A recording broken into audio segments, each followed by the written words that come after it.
Hello welcome to yesh channel. yesh சேனல்ல இன்னைக்கு சூப்பரா ஒரு மஷ்ரூம் பிரியாணி எப்படி பண்ணலாம்னு பார்க்கலாம். நம்ம இன்னைக்கு குக்கர்ல தான் பிரியாணி செய்ய போறோம். பிரியாணி செய்யறதுக்கு 3 டேபிள்ஸ்பூன் ஆஃப் ஆயிலை விட்டுருக்கோம். கூடவே 1 டேபிள்ஸ்பூன் ஆஃப் கீயும் ஆட் பண்ணியிருக்கோம். இது ரெண்டுமே நல்லா சூடாகணும். சூடானதுக்கு அப்புறமா இதுல தேவையான பிரியாணி செய்யறதுக்கு தேவையான பட்டை, கிராம்பு, பிரியாணி இலை, கொஞ்சம் போல சோம்பு இது எல்லாத்தையுமே ஆட் பண்ண போறோம்.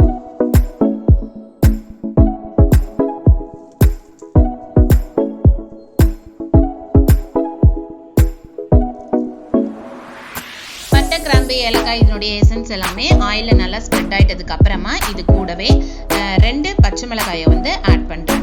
ஆட் பண்ணதுக்கு அப்புறமா 4 பெரிய வெங்காயம் நல்லா நீள் வாக்கில் மெலிசாக அரைஞ்சதை ஆட் பண்ண போகிறேன்.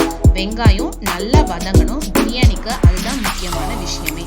எந்த அளவுக்கு ஆனியன் நல்லா வதங்கி இருக்கோ அதில் தான் இந்த பிரியாணியோடைய வாசனையும் ஸ்ட்ரக்சரையுமே. வெங்காயம் நல்லா வதங்கிக்கிட்டு இருக்கட்டும். நான் இந்த டம்ளரால் 2 டம்ளர் அளவுக்கு அரிசி எடுத்திருக்கேன். அதுக்கு நம்ம 1 டம்ளருக்கு 2 ஸ்பூன் இஞ்சி பூண்டு பேஸ்ட் இதில் ஆட் பண்ண போகிறோம்.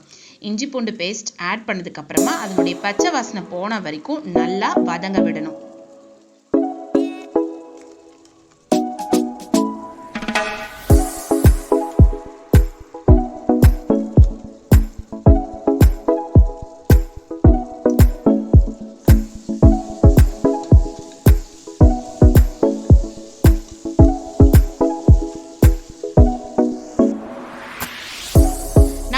வெங்காயம், இஞ்சி பூண்டு நல்லா வதங்கிடுச்சு.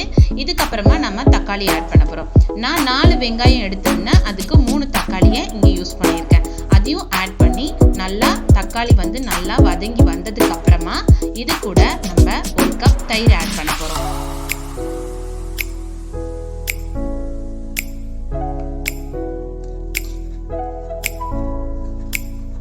தயிர் ஆட் பண்ணதுக்கு அப்புறமா அது கூட 1 ஸ்பூன் அளவுக்கு கரம் மசாலாவும் 2 ஸ்பூன் அளவுக்கு பிரியாணி மசாலாவும் எடுத்து வச்சிருக்கேன். அதை இது கூட ஆட் பண்ண போறேன். நம்ம போட்ட தயிரும் பிரியாணி மசாலா, கரம் மசாலா இது எல்லாமே நல்லா ஒன்று போல எண்ணெய் பிரிஞ்சு வர வரைக்கும் அதில் நம்ம வதங்க விடணும். வதங்கினதுக்கு அப்புறமா நம்ம மஷ்ரூம் இதில் ஆட் பண்ண போறோம்.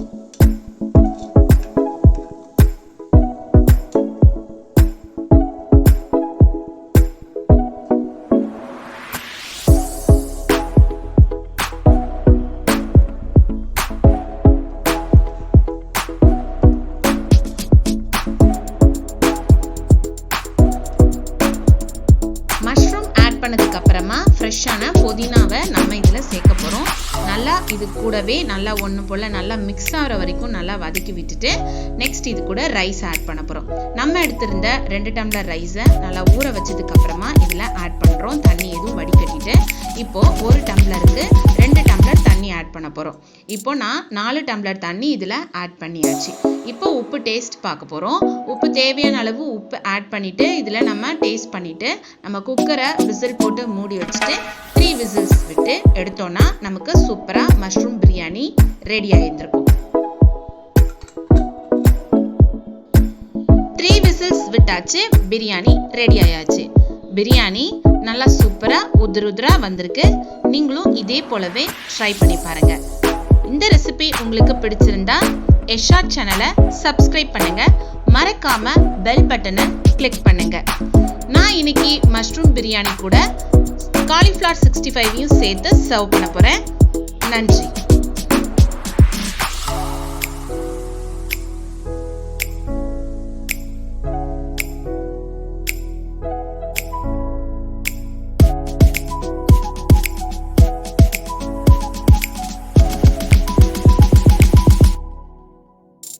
பண்ணுங்க, ஷேர் பண்ணுங்க, கமெண்ட் பண்ணுங்க. மறக்காம yesh சேனலை சப்ஸ்கிரைப் பண்ணுங்க. Spread ideas, spread love. Thank you.